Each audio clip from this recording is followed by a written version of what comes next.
नमस्कार and welcome to the ज्ञानी गुरुकुल। दुनिया भर से वुहान वायरस को छिपाने वाले राष्ट्रपति शी जिनपिंग और अमेरिकी राष्ट्रपति जो बाइडेन के बीच बुधवार देर रात कैलिफोर्निया में मुलाकात हुई। इस मुलाकात का मकसद था चीन और अमेरिका में जारी तनाव को कम करना। दोनों नेता साल भर के बाद मिल रहे थे। ये मुलाकात इतनी अहम थी, आप इस बात से समझिए कि शी जिनपिंग ने सिर्फ इस साल 3 ही विदेश दौरे किए हैं। पहला दौरा तब था जब वे रूस गए थे, दूसरा दौरा दक्षिण अफ्रीका में जब वो ब्रिक्स समिट को अटेंड करने गए थे, और तीसरा दौरा अब अमेरिका में।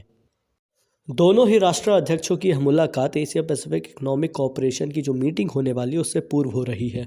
शी जिनपिंग 3 दिवसीय दौरे पर अमेरिका गए हैं। भारत और अमेरिका के संबंध जितने मधुर होते जा रहे हैं, अमेरिका और चाइना के संबंध उतने ही कठोर और कटु।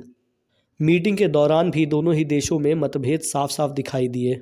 इस द्विपक्षीय वार्ता में कई विशेष मुद्दों पर बातचीत हुई, जिसमें ताइवान एक बड़ा मुद्दा था। साथ ही साथ इसमें एक फेंटनिल नामक ड्रग होता है जिस पर भी बात हुई। इस पर हम आगे बात करेंगे।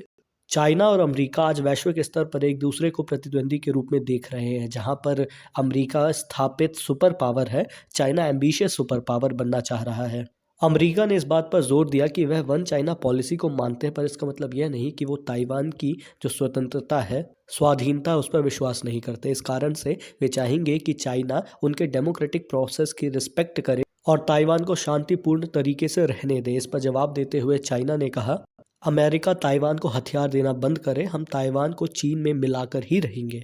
अब वक्त आ गया है कि इस मुद्दे का एक परमानेंट सोल्यूशन हो। शी जिनपिंग ने इस बात पर भी जोर दिया कि चीन अमेरिका को पछाड़ना या उसकी जगह लेना नहीं चाहता, लेकिन इसके लिए ज़रूरी यह है कि अमेरिका चीन को दबाना बंद करे। जिनपिंग आगे कहते हैं कि धरती इतनी बड़ी है कि यहाँ दोनों सुपर पावर रह सकती हैं। हमारा देश अमेरिका से अलग है, लेकिन हम इस फ़र्क के साथ भी ऊपर उठ सकते हैं। चीन और अमेरिका जैसे बड़े देशों के लिए एक दूसरे से मुंह फेरना कोई विकल्प नहीं हो सकता, और दोनों ही देशों के बीच टकराव बड़े युद्ध का कारण भी बन सकते हैं, जो कि स्वयं में एक बड़ा खतरनाक परिणाम होगा।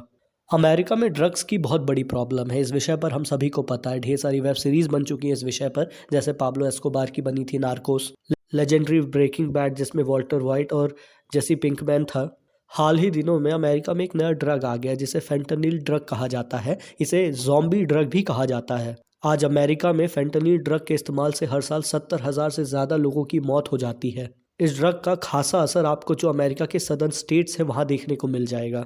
हालत इतनी ज़्यादा बदतर हो चुकी है कि सड़कों पर आपको लोग बाग अधनंग दिखेंगे, एक दूसरे को चीरते फाड़ते दिखेंगे, उनके हाथ पैर टूटे दिखेंगे। ज़ॉम्बी की तरह हालत हो जाती है। लोग प्यास से, भूख से, हर किसी से तड़प के मर रहे होते हैं। और इसका दोष किसके ऊपर आता है? चाइना के ऊपर। यह जो फेंटनिल ड्रग है ये दवाइयों में इस्तेमाल किया जाता है। अमेरिका ने इस ड्रग पर कई तरीके की पाबंदियां लगा रखी हैं, लेकिन चीन से जो एक्सपोर्ट होने वाली दवाइयां होती हैं उनमें काफ़ी मात्रा में फेंटनिल होता है। और जैसे ही चाइनीज़ लोगों को पता चला कि अमेरिका के मार्केट में उनकी बनाई एक ड्रग बहुत फेमस हो रहा है, बहुत चर्चित है, उन्होंने इसको और एक्सपोर्ट करना चालू कर दिया। प्रिस्क्राइब्ड अमाउंट से ढेर ज़्यादा फेंटनिल की मात्रा दवाइयों में डाली जाने लगी, और यही फेंटनिल युक्त दवाइयाँ अमेरिका के नशे के कारोबार को बढ़ावा दे रही हैं।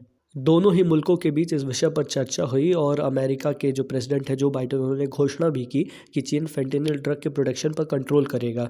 अमेरिका के लोग ड्रग प्रॉब्लम से बहुत ज़्यादा ग्रसित है और इसी का फ़ायदा उठाते हैं चाइना जैसे देश। मैक्सिको के रास्ते और ढेर सारे ड्रग कार्टल्स की मदद से वे फेंटनिल जैसे हानिकारक ड्रग्स का इस्तेमाल युवा आम जन जो अमेरिका के उनके बीच में पनपने देते हैं इस चीज़ को।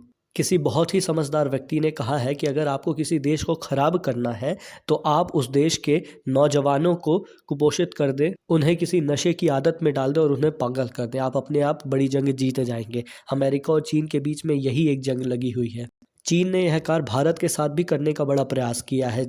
आप पंजाब के रास्ते से आने वाली ट्रक जो पूरे देश में फैल रही है, कई रिपोर्ट्स की मानी जाए तो इसमें भी चीन का बड़ा हाथ है। एक रात की जंग जीतने के लिए हवा को दूषित कीजिए, एक महीने की जंग जीतने के लिए पानी को दूषित कीजिए, और अगर एक लंबी कई सालों की जंग आपको जीतनी है, सभ्यता की जंग जीतनी है, तो आप उनके नौजवानों को दूषित कीजिए। यही चाइना कर रहा है। पूर्व प्रेसिडेंट डोनाल्ड ट्रंप ने चाइना के खिलाफ ट्रेड वॉर चालू की थी, और इसी कारण से दोनों ही देशों के संबंध थोड़े कमज़ोर होना शुरू हुए। हालांकि अभी भी चाइना और अमेरिका के बीच $700 अरब का ट्रेड होता है, जो कि किसी भी दूसरे ट्रेड की तुलना में बहुत अधिक है। अमेरिका ने यह भी आरोप लगाया कि पिछले राष्ट्रपति चुनाव यानी 2021 में रूस और चाइना की दखल अंदाजी की कोशिशें हुई थी। 2024 में ऐसा ना हो, इसके लिए ड्रग स्मगलिंग और साइबर हैकिंग जैसे बड़े मुद्दों पर बातचीत की गई। क्लाइमेट चेंज भी एक ऐसा मुद्दा था जिस पे दोनों देशों ने डिस्कशन किया। हालांकि अमेरिका जो कि सबसे बड़ा एमिटर है कार्बन का, दूसरे नंबर पर चीन आता है, तो दोनों ही देश कुछ कर तो रहे नहीं है, पर ठीक है, बातचीत करना तो कर लें। यह दौरा इसलिए भी खास था अमेरिकी राष्ट्रपति और चीनी राष्ट्रपति के लिए क्योंकि दोनों ही देशों की अर्थव्यवस्था मजबूत नहीं है। जहां अमेरिका तो फिर भी एक स्टेबल पोजीशन पे दिख रहा है क्योंकि उसने ढेर सारे वेपन्स एक्सपोर्ट किए वार जोन एरिया, चाहे वो यूक्रेन हो या फिर इजराइल हो। आज चाइना की आर्थिक प्रगति पर लगाम लग चुका है। वहां पे जो इंफ्रास्ट्रक्चर मार्केट है, इनका डेप्थ मार्केट है, वो ऑलमोस्ट कोलैप्स करने वाला है। लोग बाग अपने घरों की किस्त नहीं पे कर रहे हैं और आर्थिक गतिविधियां इसी कारण से काफ़ी घट चुकी हैं। चीनी राष्ट्रपति के इस दौरे को उनके देश में एक आर्थिक बूटी के रूप में देखा जा रहा कि संजीवनी की तरह शायद वो काम कर सके। एक मज़ेदार वाकया भी हुआ इसके दौरान, जब बाइडन से बाद में पूछा गया कि आप शी जिनपिंग को पहले तानाशाह बोल चुके हैं, तो क्या आप अभी भी मानते हैं कि वे तानाशाह हैं? तो बाइडन कहते हैं, जी, शी जिनपिंग हैं, वे एक कम्युनिस्ट देश के शासनकर्ता हैं, वो तानाशाह ही हुए। और इससे पहले दोनों ही नेता बड़े अच्छे से हाथ वगैरह मिला रहे थे, फ़ोटो खिंचा रहे थे। तो शायद कहा जाता है जियोपॉलिटिक्स में भले दिल मिले ना मिले, हाथ ज़रूर मिलते रहना चाहिए। तो ये वही खूबसूरत प्रदर्शनी थी उसी एक वाक्य की। तो यह थी संक्षिप्त विवरण कि क्या दोनों देशों के बीच घट रहा है। सैन्य समझौते तो हो नहीं सकते, लेकिन यह बात है कि दोनों के बीच सैन्य समन्वय बने, सामंजस्य बने, इसके लिए ज़रूर प्रयास किया गया है। इस पर कोई एक नया अपडेट आता मैं आपके लिए वीडियो ज़रूर ले आऊँगा। आप चैनल को सब्सक्राइब करें, ये वीडियो अपने दोस्तों के साथ शेयर करें और साथ ही साथ अपने सुझाव हमें कॉमेंट सेक्शन में लिख कर दें। मिलते हैं अगले वीडियो में, तब तक अपना ख्याल रखें। जय हिंद।